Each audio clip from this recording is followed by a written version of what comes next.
Welcome, ABA community, to the third episode of Radical BCBAs. I think I'm going to end up changing my name to Radical BCBA because I feel like it definitely represents who I am as a person. I want to represent a community who will be a part of this podcast. So just a little quick update.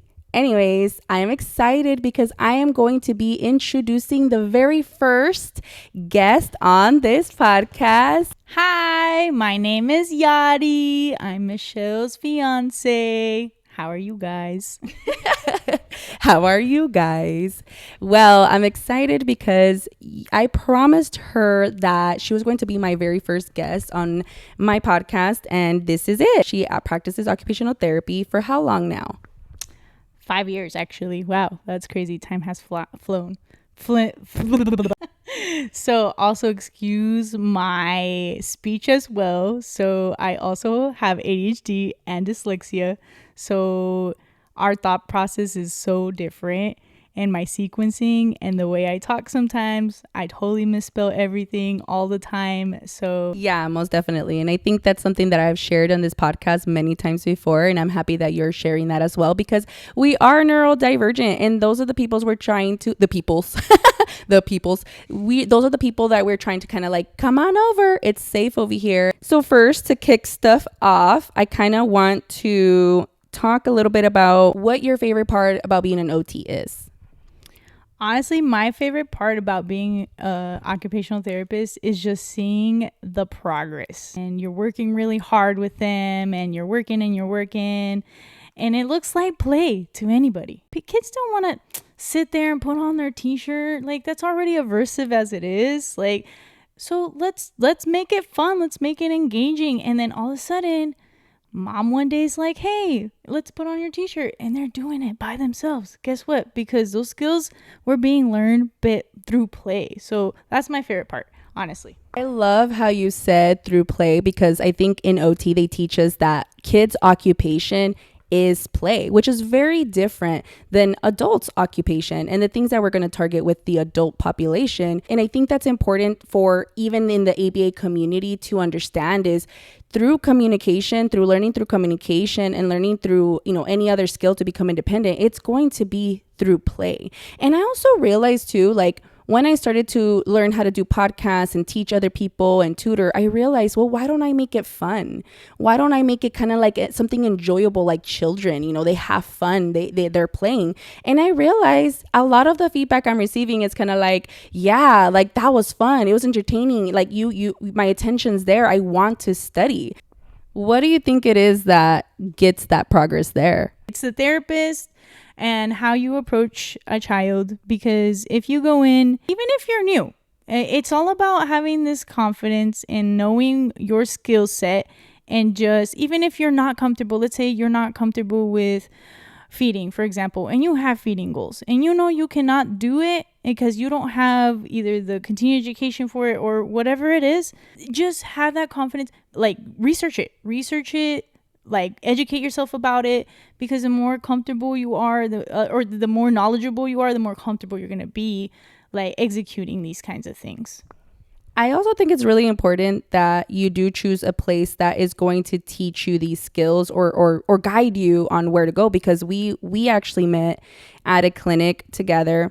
And this clinic promoted a lot of continuing education. I mean, they would pay a lot for us to go get feeding therapy, skills, or go get reflex integration skills. And man, it molded us into the therapists that we are today. But we also had the drive. I mean, they hired us for a reason. Like, they were there. They were like, I want you. Single-handedly picked us out because you're like, yeah, I can mold you into this therapist. So I'm very thankful for those opportunities, because it not only did it mold me into the BCBA I am today, it also molded you into the OT that you are. I wanted to do something fun as our next segment, our next part. We'll get into more details. I wanted to do ABA terminology versus OT terminology. Okay, so I'm going to say a word and you tell me how you identify that word. I say we are pairing with our client. What do you say? I'm building rapport. I say client. You say? Patient. I say initial assessment. You say? Initial evaluation. I say automatic. You say? Sensory? I don't know what automatic is.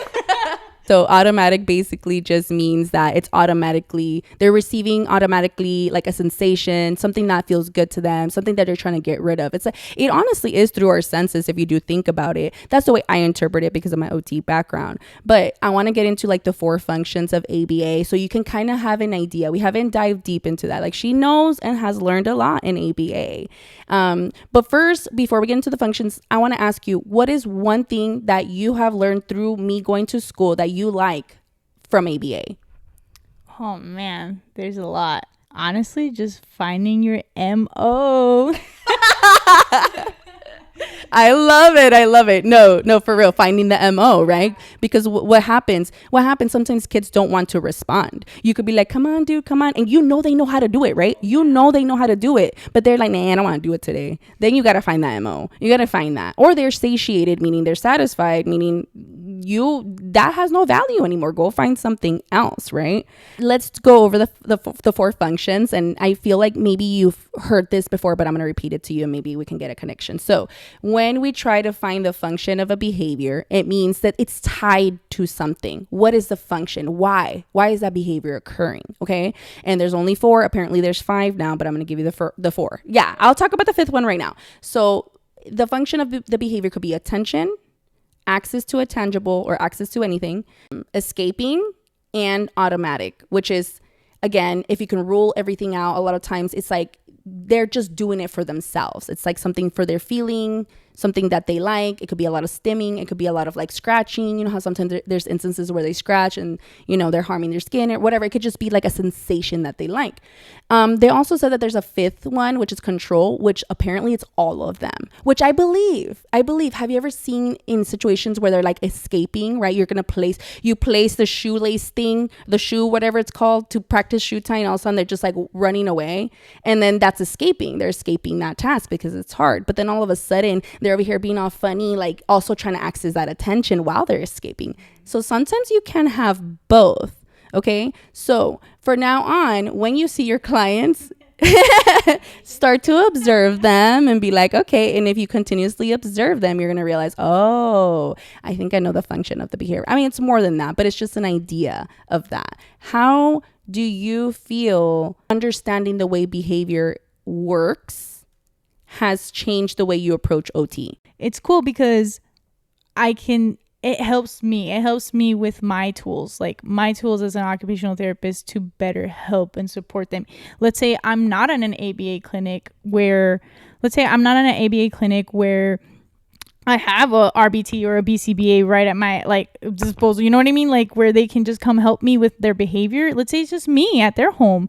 Then it's just a little bit easier for me to help them regulate and help them through that behavior and educate parents and just meet goals a lot faster. I've noticed that for sure the big behaviors or anything like that are impeding progress. I've noticed that because I do have a little bit more knowledge in this and I always ask you, you know, when you come home from work and you have like work conversations, I literally ask Michelle like, hey, how would you approach this situation? Or how can I better support like my patient with this? And it's super cool because we still have that collaboration. But again, it's just another tool in my toolbox to better help my patients grow and be successful and meet their like goals and just progress in life and be more independent. I love that you said that because I agree. I feel like I'm not a speech therapist, but because of all those other like PowerPoints we've been through the last clinic has given us something in our toolbox to even refer out, right? If we see a tongue tie, we refer out. If we see, oh, I'm noticing that speech, okay, maybe we need to refer out. They don't teach us that at school. They don't teach us. They just teach us if it's not ABA, it could be something else. Okay, but what is it? Where do you take them for a tongue tie, right? Where? I didn't know that. Well, one, a lot of times it's a dentist from what they say, but I think also speech can help after they get that tongue tie revised or whatever it's called, right? Like they snip it. Occupational therapy, I've had patients, I specialize in feeding too, and I've helped patients with like tongue lateralization. I still jump into into that scope of practice because one, I love it. It's helping them. Maybe they don't have the resources to have speech therapy. So then here I am after they're like, let's say they had a tongue tie and they got it revised. Then here I am helping them do their stretches. Again, continuing education, you guys. Always key, very important. And if it's something that you love, then continue it and just progress with that and grow with that. It's a great blend to have both. But I love that you love OT way more, that now I could pick your brain and then you can pick my brain on ABA, and we could just kind of be like one of the best duos ever. I kind of wanted to talk about a little bit more of how my fiance is not only thinking I'm doing ABA to her, but she is doing ABA on herself. So she came across this like app that I guess you could do kind of like some biddings here and there to get things that have been used or whatever. And she's been finding a lot of cool things that we can use for our podcast and the home and things like that. And all of a sudden I see like all these packages just arriving and I'm like, girl, and she goes, trust me, I know what I'm doing. She starts to like unpack these big things because she has this huge picture of how she wants to support, you know, the business and the podcast and all that good stuff. And then one day she goes, okay, I am not going to buy any more things. And I was like, well, why? And she goes, I told myself that I will not buy anything until I build these things and put them away and have a place for it, because I'm afraid I'm just going to pile up on boxes and they're just going to sit there. Did you know you are doing ABA? Yes, I did. Because I already knew. I know myself. Having ADHD, it's that like when you purchase something, it's like the greatest feeling ever. You get all that dopamine, especially. So when it comes to bidding, it's an addiction, you guys. It's an addiction. My grandpa used to be a gambler. He loved casinos. So I know it runs through our blood. It's in there. And so I know that for sure I would get addicted to the bidding process. So it's not only that, but I also know that my ADHD brain will hold off on a project and bounce from one project to the next project to the other project. And then I'm like, oh wait, well, I need this for this project and that for that project. And it gets really overwhelming. And then I just stop. I just stop and it's a mess and it's chaotic and it's horrible because then I just have a full shutdown. It's a full shutdown where it's like, I didn't finish this. I have this open. This is how I process this. Okay. Cause my ABA brain is just going. I'm just kind of like, okay, you are responding very high. She comes straight from work after a long day and is responding. She is building till nighttime, you guys. So that to me is like, wow, we have high responding. What what you want? Like, what do you want to do? You want to experience the bidding part. You want to. And I want the bidding. I want to really do it. And because I am very motivated, I have my motivation. I am coming straight from home, cooking dinner real quick, and then going straight to building whatever I need to build or whatever is in those boxes. It's so beautiful the way she has organized herself, and she has built on these skills as an adult to be able to do so, because I still struggle with that. But I've been trying to do that. So if I, like, for example, if I feel that feeling, I want to go shopping, I tell myself, I'm only going to buy things that I need. That's it. So at least I can get that feeling of like, you know, shopping feels good. So instead, I'm just gonna be like, okay, well, I need underwear or my kids need underwear. Okay. So then that to me still feels good. I'm still shopping, but it's for things that we need. And I noticed that it kind of starts to slow that down. I kind of start to get satiated after shopping for things that we need. And then I'm like, I don't need to shop anymore. Like, I'm good. I'm satisfied now. And so I don't end up spending money on things that we don't need. You know, I started to use those strategies for myself. So I want to get into the sensory system. I love to nerd out about the sensory system because I still think about it in ABA. Like, I'm always like, it's the sensory system. And how do you explain that to someone in the ABA field, right? I don't have the terminology. All we use for sensory is automatic. So trying to explain to someone, they're dysregulated. That's why they're not responding. They're dysregulated. That's why their behaviors are high. That's why their nervous system is high. You know, we have to consider that trauma that they may have experienced that we have probably no idea about, right? And then, you know, they may not have the communication skills that they need at that age to, learn more and process more and work through those emotions. So it's that nervous system. It's the way we are interpreting that information. So I want to get into this, the way it works and the way you perceive it, and things like that. This is something we can bridge the gap between occupational therapy and ABA. There is words that you all use, and there's words that we use. There is science that you all use. There is science that we use. And I think we don't give each other credit for it. And I think that there's a big old battle between OT, ABA, or anybody in ABA, to be honest. There is. I feel like there's a lot of, there could be some speech therapists. I have a lot of speech therapist friends, actually. We have very little PT, very few that we love. Yeah, we have about 2, and then how many OT friends? Maybe like 2. I feel like we have less OT friends though. Yeah, like maybe 2. I mean, friends. We can work with other OTs, but it's different when you have friends, right? But then we have a bunch of speech friends. Tell me not. That is our number one. Our number one is speech friends, okay?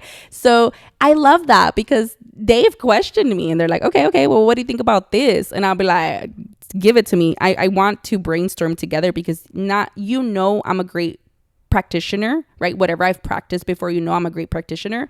And so, I'm going to try to explain that term or understanding and all that. So we want to build that together. We want to put that bridge across for each other so that we can open that opportunity for BCBAs to also not be scared to use or implement OT strategies, because Yadi has actually tried, and there's been some BCBAs that have denied it, which I understand too. It is our license. But what if there was an OT that monitored that and it's not you who has to do it, right? Why not give it a chance? So get us started with the way the sensory system works and anything you can give us so we can learn. Okay, so to understand the sensory system, we have to go back. We have to go back to the root and understand what our nervous system is. So I'm a visual person, and excuse my drawing. I will try to talk and draw at the same time. If not, Michelle will fill in. I drew a brain, and then there is a spinal cord going down. And I categorized it as CNS, which stands for central nervous system. So this consists of our brain and our spinal cord. Okay. So then, like we said, there's a brain, there's the spinal cord that goes down. And then the spinal cord has like a bunch of, it spreads out with other lines, I guess you can say. Yes, and those lines represent our nerves. And those nerves, inside those nerves, we have these things called neurons. And these neurons are responsible for transmitting information. And the way you transmit information is through the nervous system. Sensory. Oh.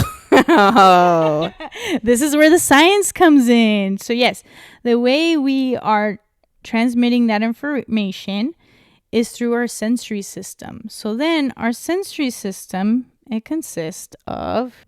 So the neurons, they pretty much talk to each other, right? And then they travel up to your brain. So what the neurons do is they gather the information from the stimuli. The stimuli can be the sensory. So the sensory can, let's just say you're visually seeing the fire. So that is one of our sensory systems, like vision, right? Gathering information just through vision. And this is sometimes, again, how we learn behavior, we're watching, right? So, beautiful. Right? So you're looking that there's a fire. So your brain automatically, right? You guys are using the word automatic.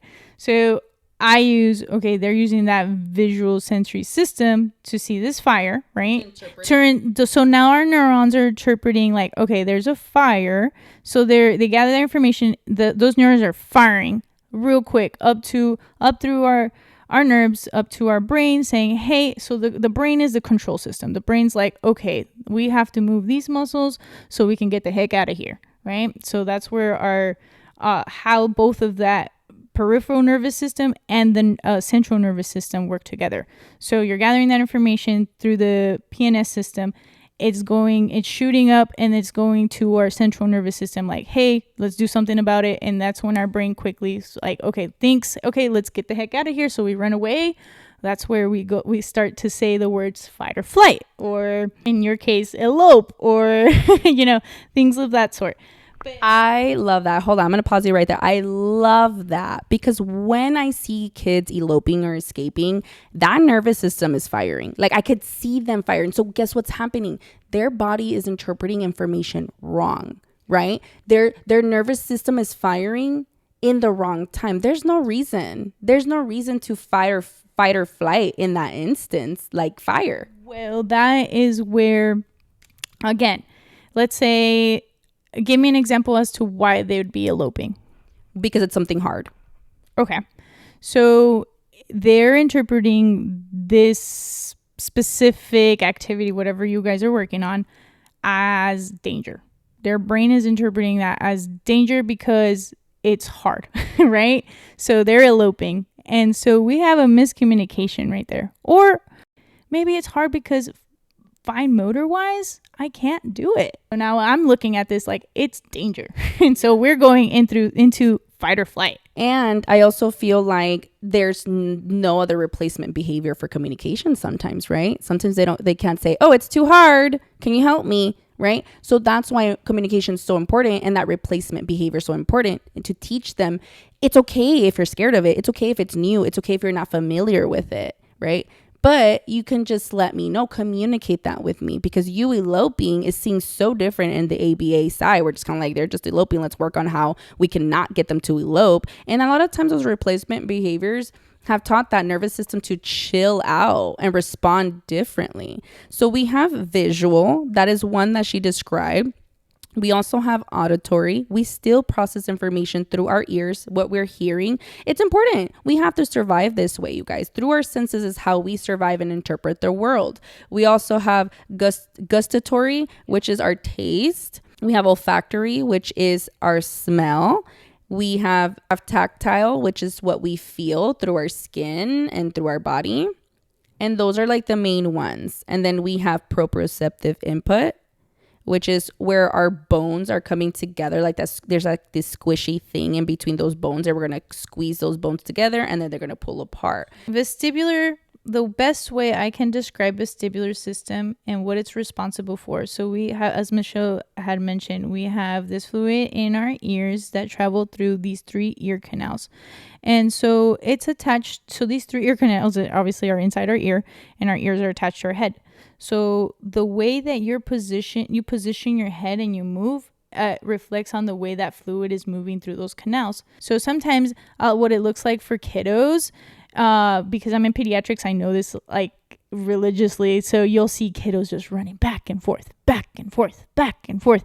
And you may see, dude, that's like a really odd behavior. Like, why are they doing that? It's because it's their sensory system. They don't have enough of it, and they are wanting to fill that cup up of that specific input. These are just the types of things that I understand to better help, again, our patients, to help them regulate and just be balanced overall. We're trying to bridge this gap. And I understand, I completely respect the data collection that you got, and I'm in how thorough it is. I love that. I love that there's a science, and I love that. But as an occupational therapist, I don't have the time you guys do. I have maybe 30 minutes to an hour with this patient. I am trying XYZ because guess what? I don't have all day with them. I really don't. And guess what? If there's a BCBA that I'm working next to, or RBT that I'm working next to, I'm like, hey, what do you guys do for dysregulation? What are your all's tools for them? Like, because that helps me. I already know. They know them. They work with them every day. I work with them twice a week for 30 minutes to an hour. Like, so I am trying XYZ. And I think this is where there's a disconnect between our disciplines, because they're looking at me like, what the heck are you doing, lady? Like, like there's no data behind that. There's no this. It's like, no. There is a lot of science that goes behind our sensory system. I am going against time right now. So hey, let's see. Are these headphones working out? Let me model how to wear these. Let's take time to do this. And it's all about exposure. Again, exposure. If these kids are seeing headphones as a danger threat, I'm wearing them around them to make sure that it's okay. It's safe. I love how you started talking about exposure because that's exactly where I was going to go. I was going to say there's instances where like, oh, no, they don't like it. Oh, they don't like it. I tried it like how many times? Well, once. Okay, well, let's start building that duration of the time that they're wearing it. They're wearing it for 1 second one day, try it again the next day, it's 2 seconds, and then 3 seconds, and then 4. And I love that how you said, I'm going to model when it's appropriate. You know, I'm going to tell them how I feel when I'm wearing my headphones and how I feel after. And exposure. I was talking to a BCBA. We're talking about food therapy, and at the end she goes, yeah, and this was my supervisor, Suzanne. She goes, yeah, at the end of the day, they did a presentation on it, and at the end, after all that data collection, after all that time, it's exposure. 100%. I'm like, what? That's it? It's just like, yeah. And then it makes sense. Everything you are presenting, exposure. Headphones, exposure. Food, exposure. Expose that. Why? Because your body needs to start learning and interpreting that information through the neurons, through what we just learned today. And I do talk about this as well with other BCBAs and the other podcasts, ABA on Tap. I'm so excited for that episode to come on because you guys get to hear my perspective and BCBAs talk about this in the OT and BCBA side. Right now, it's more, I feel like we're promoting for sure more OT and a little bit of that ABA together. And I'm happy that you've shared even just your experiences through all this and how to approach those. We don't know the way they're feeling through that sensory stimulation. So look at them, observe them. Do they like that? Ask them. Look at their facial expressions if they can't tell you. And never force anything. You know, make it a safe environment. Make sure that heart rate is low. Make sure it's a calm environment. If it's too, sometimes you guys, you go through these ABA clinics with bright ass lights. You guys, my eyes hurt just entering. Hello, no OT built this. I'll tell you right now, no OT built this because I would have been like, I want dim lights, y'all. Not just that. You go into the BCBA office that I used to work at. Their lights were very dim and low, and I'm like, this should be the whole clinic. Why is it just, y'all know how to advocate for yourself. Look at that. Beautiful. You want the lights low. Guys, we need low lights or not just low lights. How about we can control the lights, right? Because some kids like bright lights and some kids like low lights. Have the flexibility to be able to use what you have as we're interpreting to manage it. Do I want more? Do I want less? Right? Right. And I think you brought up such a great point. Just advice overall, like as a practitioner, whatever you practice, as a parent, as anybody that's working with a child or somebody else, like you have to also keep yourself in mind and make sure that you're checking up on yourself and make sure you are regulated. Because let me tell you, if it is a horrible day, let's say you are stuck in traffic, something happened in the morning, you're already off to a bad start. Guess what? You are already in this fight or flight situation where your nervous system is firing and you are in this fight or flight. You're tensed up. Like, you know, before you go in to see your patient, before you go talk to somebody, you know, make sure you are also checking up on yourself and making sure you are being able to regulate yourself. And it is hard. It's 100% really hard as a practitioner. As a practicing practitioner, it is really difficult. I love that. And guess what I've been learning? How to do preventative measures. Because you said, okay, in the morning, let's say you are off to a crazy start. How about you don't start blasting Bad Bunny in the morning and you're overstimulated? Like, wear your headphones as you're driving. Use calming music. Trust me, your nervous system's going to start, going down. And I say that because before I used to be like, okay, I need my tools. I'm already overstimulated. Let me use my tools. You're going to use your tools to de-escalate yourself, but it's going to take way longer than doing preventative care. Preventative care meaning preventing that, overstimulation, preventing loud things that may overstimulate you, preventing that if you can. There's preventative care for that. So much easier, even with your clients, right? Than to try to already de-escalate when they're already escalated. All right, you guys, we've had a great session together. And I'm excited because I wanted to kind of share a little bit of the future with us too. We are creating a podcast together. And I'm really excited because this is kind of the idea of what our podcast will go on. I know I'm interviewing more of Yadi and sharing things about her. But I wanted to, it's going to be more about our personal life, who we are, and, share about how we met, share about just the way we nerd out, y'all. Our topics could be day-to-day experiences, just like how I shared about the whole, gambling or whatever the thing is, whatever you're doing. I don't even know. Those are the things we want to kind of share with y'all day to day, because we interpret it into a scientific way and personal way, and we're moms and we're practitioners. And yeah, I'm excited for that. So kind of wanted to introduce her, and I wanted her to be my very first guest in my podcast. I really do look forward to having these conversations with you, because we already have them day to day. We just get to record them and share them with everybody else. Can you please tell everyone where they can find you on social media? Oh, you can find me on Instagram. Honestly, I don't even know my holder. What's your TikTok, boo? Let's see. Let's pull it up. Honestly. No, she's not. I made her download TikTok right before they took it away. Right before they took it away. I'm pretty sure. Okay, they're both the same. Okay. It's literally like an hour before they took it away. Like, legit. I remember that night. Like, she had already created it and downloaded it and everything. Okay. My TikTok account is at Yadi, YADI.Vences, VENCES. And then my Instagram is the same, except there's no at. So it's Yadi.Vences. So you can find me there. I don't know if my content will suit you, but hey, it's usually just me and Michelle and just a little bit like of a glimpse of our life. So thank you for having me. Of course, you guys, go and share all my stuff. Share it. Like my YouTube videos as well if you're all studying for the exam. I just want to get out there and let people know what is coming for the ABA community, because we have so much to share and collaborate with. I will see y'all next time. Bye.